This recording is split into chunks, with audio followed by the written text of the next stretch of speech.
Olá, amigos, tudo bem com vocês? Comigo aqui tudo ótimo.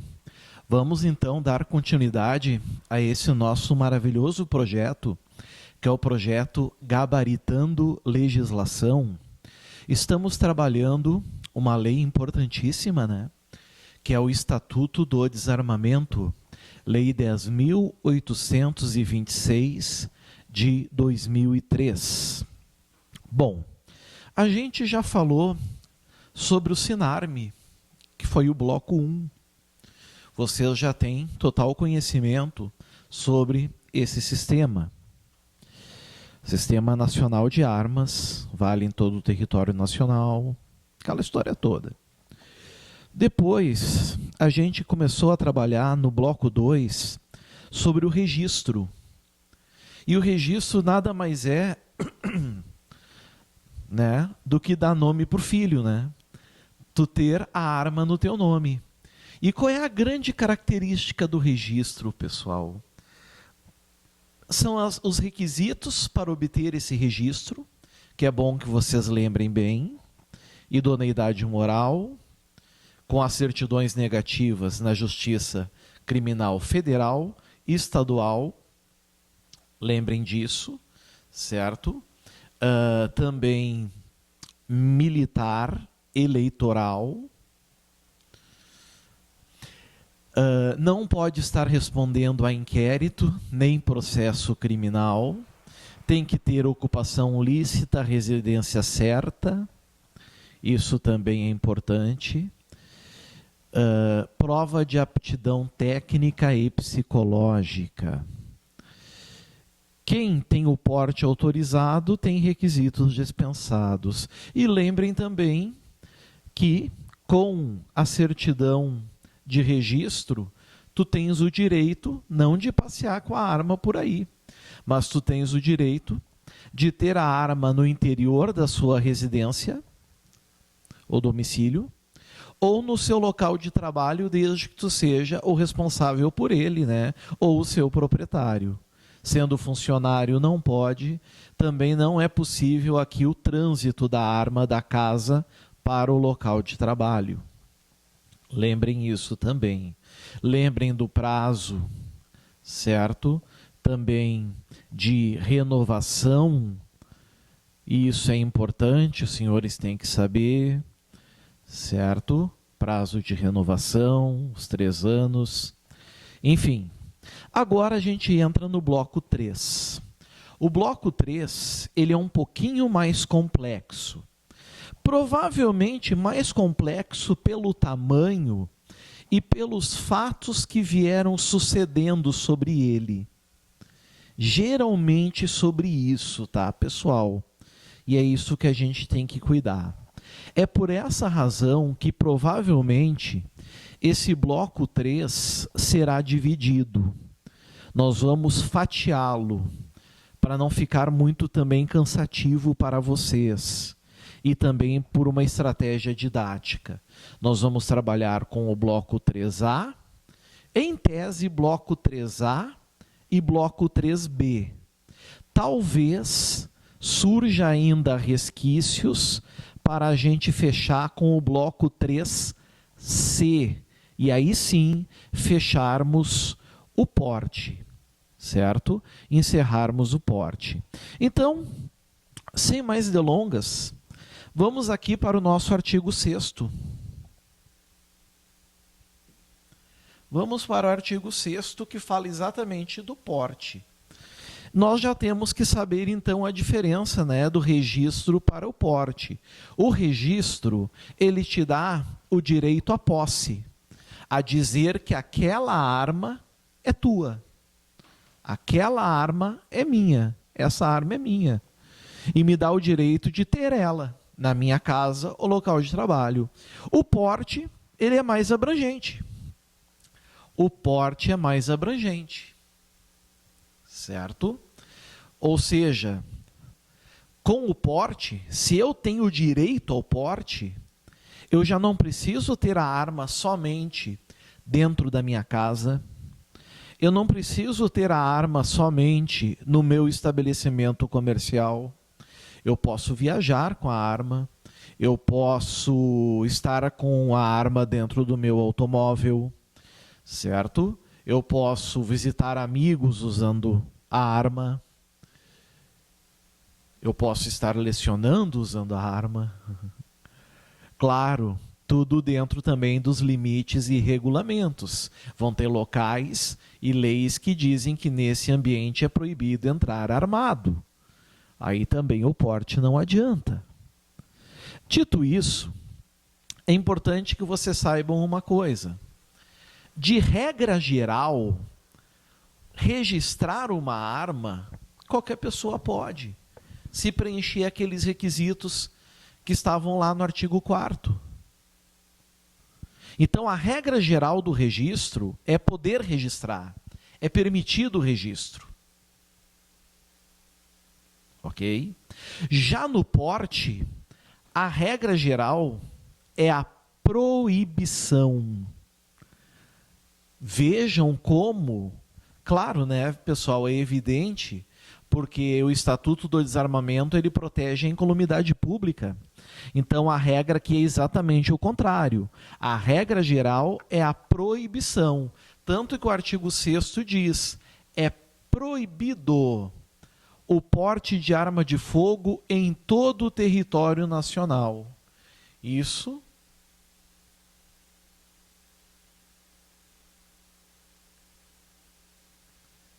é uma regra geral. Vocês estão vendo aqui. Como é que eu sei que é regra geral? E por que é regra geral? Porque toda boa regra geral que se preze, ela tem a sua exceção. E aqui não é diferente. Olha aqui a palavrinha salvo, ou seja, exceto. Ok? Exceto. Para os casos previstos em legislação própria, e essa legislação própria não nos interessa, porque nós estamos trabalhando o Estatuto do Desarmamento, então a legislação que nos interessa é a Lei 10.826 de 2003, e para os integrantes das Forças Armadas, MEA, ou MAN, né? Marinha, Exército e Aeronáutica. Aqui está. Os integrantes das Forças Armadas têm permissão para o porte. Não tem o que discutir. Lembrança, eventualmente eu vou ficar na frente da tela, certo? Isso pode acontecer, como vocês estão vendo. Então, eu sempre sugiro que os senhores tenham também a legislação do lado de vocês, para que vocês possam acompanhar junto comigo, olho comigo aqui, certo? E destacar agora, ou depois, quando eu lembrar vocês, no slide, sobre aquilo que é importante, tá bom? Integrantes das Forças Armadas. 2. Os integrantes de órgãos referidos nos incisos 1, 2, 3, 4 e 5 do caput do artigo 144 da Constituição e os da Força Nacional de Segurança Pública. Força Nacional de Segurança Pública é fácil de memorizar. Agora, o que é o artigo 144 da Constituição Federal? É o artigo, meus amigos, que fala da segurança pública. Certo? Então, são os órgãos de segurança pública. Preciso dizer os exemplos para vocês? Polícia Civil, Polícia Federal, Polícia Rodoviária Federal, Polícia Ferroviária Federal, Corpo de Bombeiros. Certo? Bom, e agora surge a grande polêmica, que é a polêmica desses carinhas aqui. Guardas municipais. E isso pode cair na prova de vocês. E é por isso que eu vou querer muita atenção agora dos senhores, para que os senhores não se enredem nas bolhadeiras, como diz aqui no Sul. O inciso 3 fala que é permitido o porte de arma de fogo para os guardas municipais das capitais dos estados e dos municípios. Aqui não há polêmica alguma, tá? Capitais e municípios, com mais de 500 mil habitantes, nas condições estabelecidas no regulamento dessa lei. Quando a gente lê esse inciso 3, certo? Quando a gente lê esse inciso 3, a gente pensa o seguinte: bom, se é com mais de 500 mil habitantes, as capitais e os municípios, esses guardas municipais têm direito ao porte de arma? A contrário senso, os guardas municipais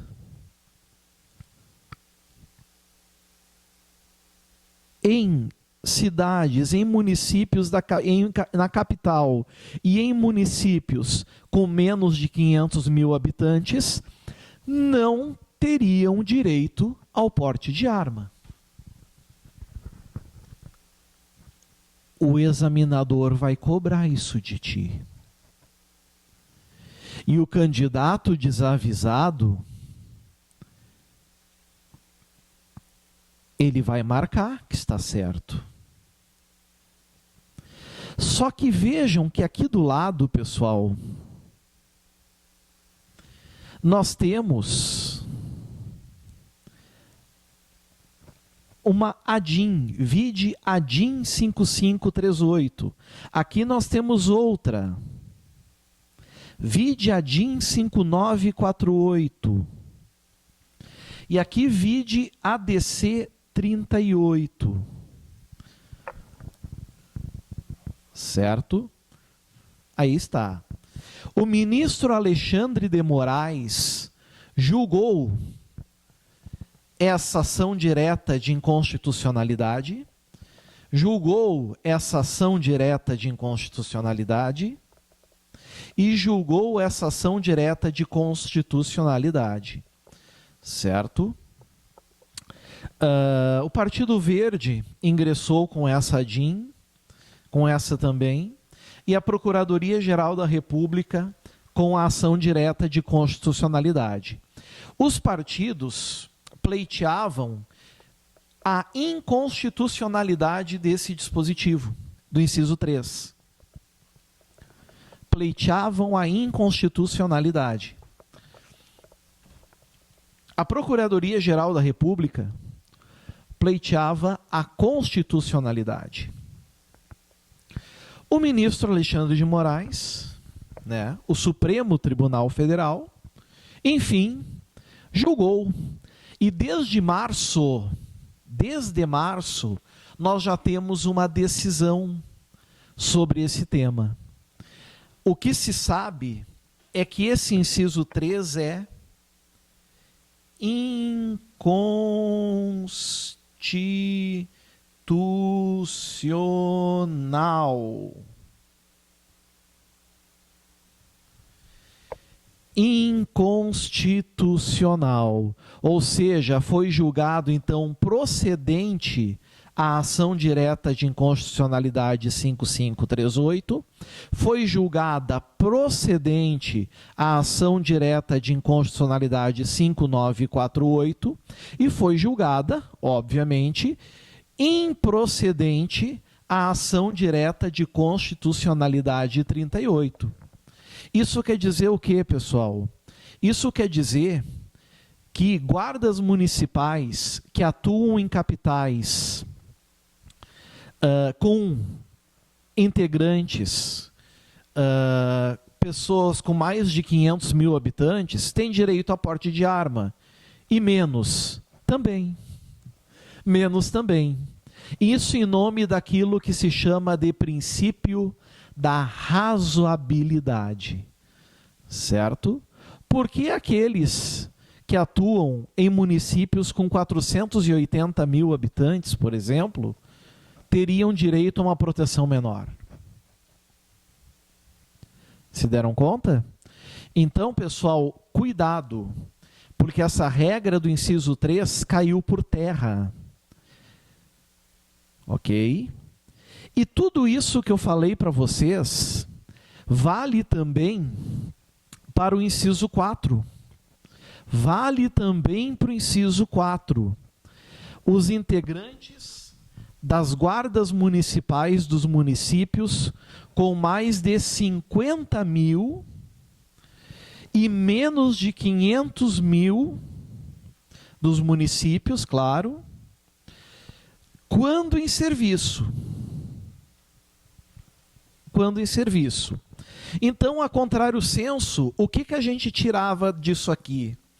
Primeiro, que se o guarda municipal não estivesse em serviço, ele não podia portar a arma.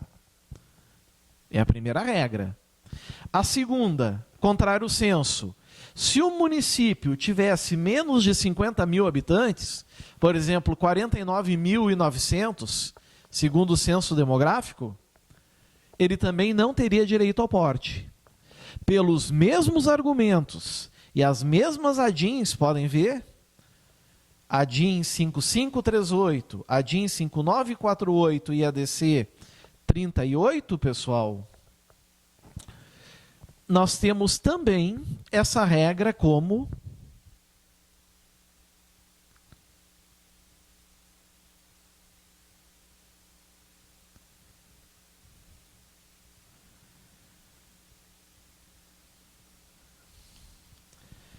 inconstitucional. Aí está. Certo? Essa regrinha também é inconstitucional. Resumo de tudo isso. Guarda municipal tem direito a porte de arma. Pouco importa o número de habitantes do município, pouco importa se é capital ou não, pouco importa se está em serviço ou não, pelo princípio da razoabilidade. Certo? Quem mais tem direito ao porte de arma? Inciso 5. Os agentes operacionais da Agência Brasileira de Inteligência, que é a chamada ABIN, né? ABIN, Agência Brasileira de Inteligência. Existe, inclusive, uma lei própria, que é a lei da ABIN, né? Tem, inclusive, uma lei própria para ela. Mas, enfim. E os agentes do Departamento de Segurança do Gabinete de Segurança Institucional da Presidência da República. Aqui nós estamos falando de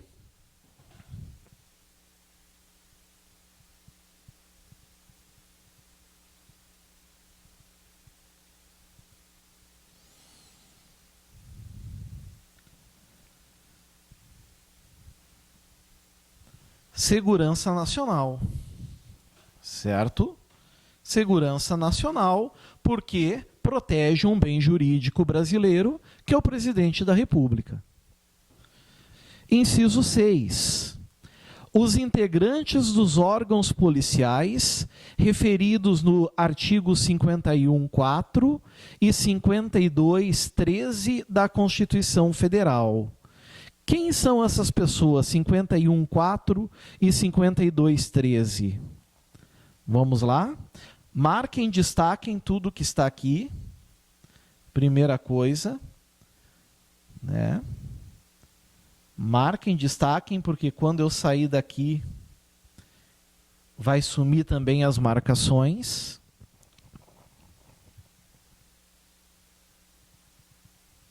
Ok.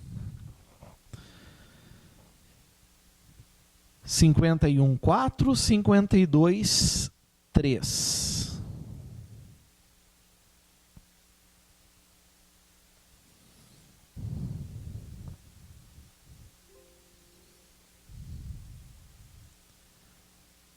Cinquenta e um, quatro, 52, 3.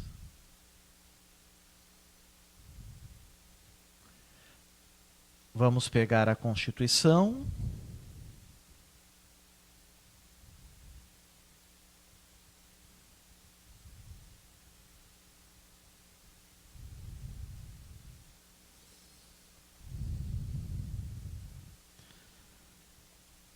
E vamos voar lá.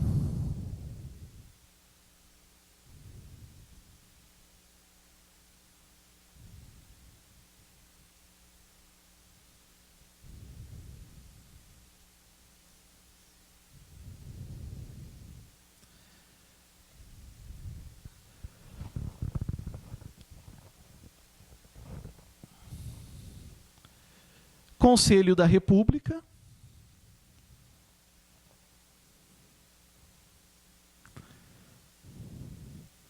E essas pessoas que estão aqui no 52.3. Magistrados, ministros, tribunais de conta, governador, presidente e diretor do Banco Central, procurador-geral da República, titular e outros casos que a lei determinar. Aí está. Certo? Vejam então que são pessoas que também terão direito ao porte de arma.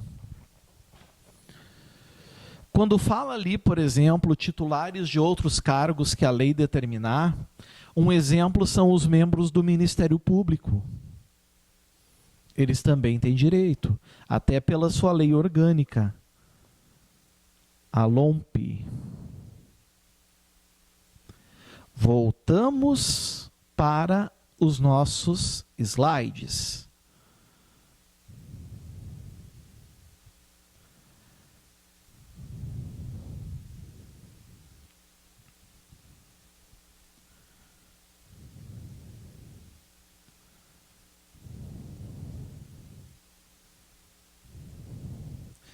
Bom, a gente viu o rol então, né? Na lei anterior. Nós continuamos no rol. O rol continua. Ele vai até o inciso 11. O inciso 11, mais aquelas pessoas da Constituição, constituem as únicas pessoas que têm direito a porte de arma. Por isso que a gente diz que o rol é taxativo, ou seja, não admite que se estenda a interpretação para as outras pessoas, certo? Cuidado em relação a esse ponto. Então, seguindo aqui, né, a galerinha que tem esse privilégio do porte, o inciso 7, os integrantes do quadro efetivo dos agentes e guardas prisionais. Por exemplo, agentes penitenciários ou a polícia penal, os integrantes das escoltas de presos e as guardas portuárias. Eu preciso dizer para vocês por que as guardas portuárias precisam dessa proteção? Precisam ter o direito ao porte? Não, né? Vocês sabem a razão. O que entra pelos portos através de navios. 8. As empresas de segurança privada e de transporte de valores constituídas nos termos dessa lei. É que é assim, pessoal. Empresas de segurança e que transportam valores, obviamente, elas estão muito bem benquistas, né? São bem visadas, como nós temos Ruder, STV, Panam, enfim, não vou fazer marketing para empresas. Mas o que ocorre, pessoal, é que a lei, o Estatuto do Desarmamento, regula, ou seja, traz as regras para que essas empresas tenham o direito ao portar arma de fogo, a que seus integrantes dessas empresas possam portar arma de fogo. Por isso que diz aqui no finzinho, ó, nos termos dessa lei. Ou seja, a lei ainda vai regular. Em algum momento da lei nós vamos ver essa regulação. Então a gente tem que cuidar isso também. 9. Para os integrantes das entidades de desporto, ou seja, atiradores esportivos, certo? Legalmente constituídas, cujas atividades esportivas demandem o uso de armas de fogo. Existe o desporto de tiro ao alvo, enfim, né? Não sei se ainda é uma modalidade olímpica, mas existem essas regrinhas. Então, a questão do desporto também entra aqui, na forma do regulamento dessa lei, do mesmo jeito do inciso anterior. Observando no que couber a legislação ambiental. Certo? Por quê, pessoal?